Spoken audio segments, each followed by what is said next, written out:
এসেছি কারণ আমরা আজকে বাংলাদেশে প্রথমবারের মতো একটা নতুন প্রোগ্রাম শুরু করতে যাচ্ছি। আমাদের প্রবাসী কল্যাণ মন্ত্রণালয়ের যে বিএমইটির প্রধান আছেন ডিজি সালেহ সাহেব, এটা মূলত ওনার পরিকল্পনা ছিল। তো এই পরিকল্পনাটা হচ্ছে, আপনারা জানেন আমরা যখন এসএসসি পাস করে যখন আমাদের ছেলেমেয়েরা এসএসসি পাস করার পর তাদের অন্তত 3 থেকে 6 মাস সময় তাদের কিছু করার থাকে না।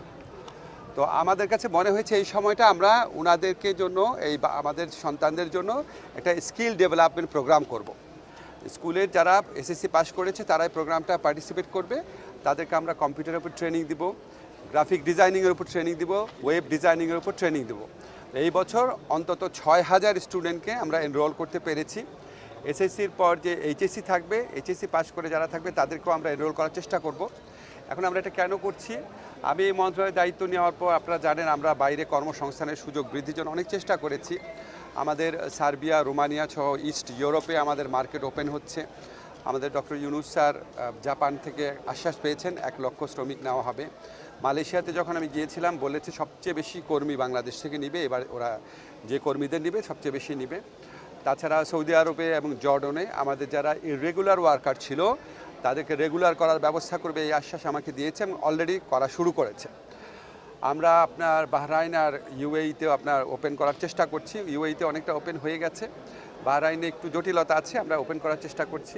এছাড়া আমরা আরও বিভিন্ন কল্যাণমূলক পদক্ষেপ নিয়েছি। আপনারা খবর নিয়ে দেখবেন প্রবাসী কল্যাণ ব্যাংকে আমরা ঋণ নেওয়া অনেক সহজতর করেছি। আমাদের যে বিএমইটি ছাড়পত্র পাওয়া, এটাকে 3 স্তরে অনুমোদন লাগতো, আমরা এটাকে 2 স্তর করেছি আমাদের প্রবাসী ভাইদের ভোগান্তি কমানোর জন্য। আমরা ওয়েজ আর্নার বন্ডের যে আছে সীমা, সেটা অনেক বৃদ্ধি করেছি।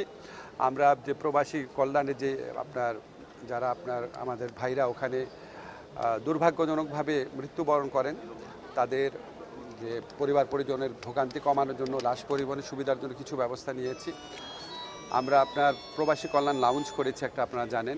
খুব দ্রুত আমরা আরও 2টা কাজ করব।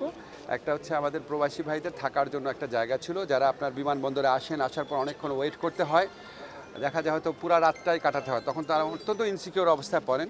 ওনাদের জন্য আমাদের একটা থাকার ব্যবস্থা আছে খুব ভালো জায়গাতে, এয়ারপোর্ট থেকে জাস্ট 10 মিনিটের পথ, কিন্তু রাস্তাটা খুবই খারাপ দেখে ওখানে কেউ যেতে চেত না। এই রাস্তাটা নির্মাণ কাজ শুরু হয়েছে, খুব দ্রুত শেষ হয়ে যাবে। আমার ইচ্ছা আছে, খুব স্বপ্নের একটা প্রজেক্ট আছে প্রবাসীদের জন্য একটা হসপিটাল করা, যেই হসপিটালের মালিক হবেন প্রবাসীরাই। স্বপ্ন আছে এটা যদি করতে পারে আমার খুব শান্তি লাগবে, কারণ আমাদের যারা রেমিটেন্স যোদ্ধা ভাই বোনরা আছে ওনাদের প্রতি আমাদের অসীম ঋণ। ওনাদের জন্য আমাদের আরও বহু কিছু করণীয় আছে। তো এটা করতে পারলে আমার মনে হয় ওনাদের ভালো হবে, যারা ফিরে আসেন রিইন্টিগ্রেশন কর্মসূচির আওতায়। তো আজকে টাঙ্গাইলে আমরা যে প্রজেক্টটা শুরু করেছি স্কিল ডেভেলপমেন্ট, এটা বাংলাদেশের ইতিহাসে প্রথম। তো আমরা এখানে আপনারা অধিবাসীরা আছেন, আপনারা সবাই এখানে এটা ভালো মতো প্রচার করবেন, অন্যান্য বক্তব্যের চেয়ে ভালো করে প্রচার করেন। আমরা যদি এই কর্মসূচিটা খুব সাফল্যমণ্ডিত করতে পারি, আমাদের 6000 শুধু খুব স্কিলড হবে না ওনারা, কিন্তু ইনিশিয়াল বা বেসিক স্কিল তো ডেভেলপ করা যাবে। তারপর আপনাদের একটা জিনিস বলে রাখি, আন্তর্জাতিক শ্রমবাজারে এখন সেমি স্কিল বা আনস্কিল ওয়ার্কার নিতে চায় না। ক্রমেই আমাদেরকে স্কিল ওয়ার্কার বাড়াতে হবে। স্কিল ওয়ার্কার ছাড়া আমাদের শ্রমবাজারের ভবিষ্যৎ খুব বেশি ভালো হবে না। স্কিল ওয়ার্কার ডেভেলপমেন্টের একটা প্রাইমারি ধাপ হিসাবে আমরা এটা করলাম, কারণ যারা ইনশাল্লাহ আশা করি যারা এসএসসি পাস ছেলেমেয়েরা যখন এই ট্রেনিংগুলো নিবে তারা এইটার সাথে পরিচিত হবে, বিদেশে যাওয়ার যে সুযোগ আছে সেটার সাথে পরিচিত হবে, আরও বেশি ট্রেনিং নেওয়ার জন্য তারা উদ্বুদ্ধ হবে। এবং এখান থেকে যারা ট্রেনিংয়ে ভালো করবে তাদের দিকে আমরা নজর রাখবো। ট্রেনিং শেষ হওয়ার পরও যারা ভালো করবে, যারা এখানে আমি ওনার সাথে আলাপ করব, যদি সপ্তাহে একদিন ট্রেনিং শেষ হওয়ার পরও যদি তারা ওইটাকে আবার অভ্যস্ত থাকার জন্য আবার ট্রেনিংয়ের জন্য আসতে চায়, সেটার ব্যবস্থা করব। তো আপনারা সবাই দোয়া করবেন আমরা যেন সত্যি ভালো কিছু করতে পারি। আমাদের কিছু প্রশ্ন ছিল।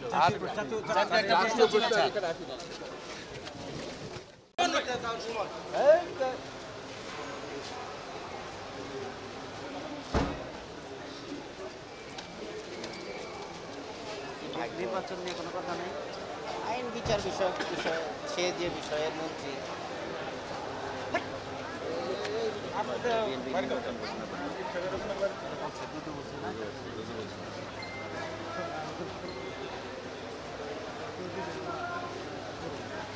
মার্চের কথা বলছে না স্যার।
প্রশিক্ষণ কেন্দ্রে আরবি ভাষায়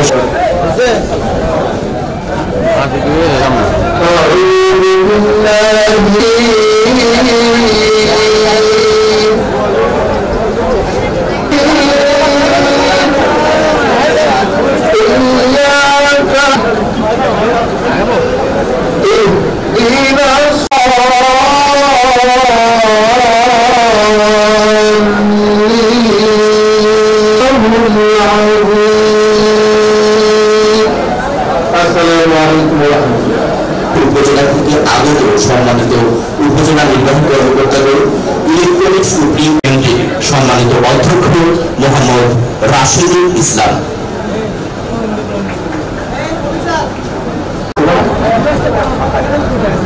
সাংবাদিক এবং সম্মানিত শিক্ষার্থীবৃন্দ, আমি এটি বলতে চাই যে আমার তাদের টিভিসিতে ভিডিও শো হচ্ছে, পোস্ট পরিচালিত হচ্ছে এবং যে প্রোগ্রামগুলো হচ্ছে সবগুলো সিভিকে বলে হচ্ছে। তার একটা প্রোগ্রামে আমরা অ্যাসেসমেন্ট করতে পেরেছি। অ্যাসেসমেন্টে অংশগ্রহণ করেছে 1400 হচ্ছে 953 জন এবং কর্মসংস্থান হয়েছে 667।